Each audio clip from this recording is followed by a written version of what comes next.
యువతకు ఉద్యోగాలు వచ్చాయా? వస్తాయని మీకు నమ్మకం ఉందా? అప్పటి నుంచి స్కీములన్నీ కూడా స్కాముల కోసమే రూపొందించారు. నాలెడ్జ్ హబ్లో ఇప్పుడు ముఖ్యమంత్రి పెద్ద ఎత్తున అవినీతికి పాల్పడ్డారు. 4500 ఎకరాలు. ఒక్క తమ్ముడికి ఉద్యోగం లేదు, ఒక్క కంపెనీ లేదు.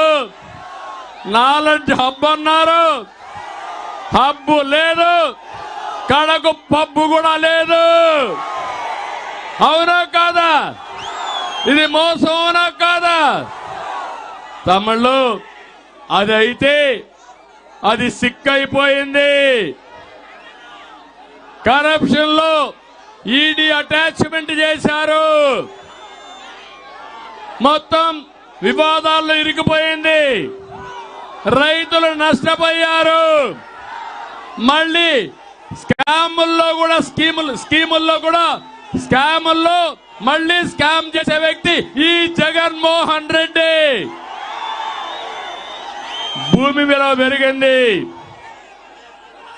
4500 ఎకరాలు 10,000 కోట్ల రూపాయల ఆస్తి అయింది.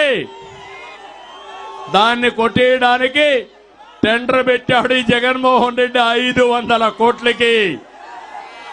భూమి విలువ 10,000 కోట్లు.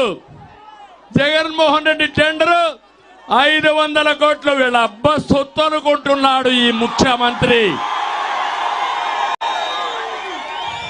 మీకు కోపం లేదా అని మిమ్మల్ని అడుగుతున్నా, రోషం లేదా అని మిమ్మల్ని అడుగుతున్నా, ఇది అన్యాయం అవునా కాదా అని మిమ్మల్ని అడుగుతున్నా. అంటే మనమంతా పనికిరాని వాళ్ళు అనుకుంటున్నారు. 600 ఎకరాలు నేను ఇచ్చాను. 600 ఎకరాలు ఇస్తే 50,000 మందికి ఉద్యోగాలు వచ్చాయి. 4,500 ఎకరాలు ఇచ్చారు. ఒక్కడికి ఉద్యోగం రాలేదు.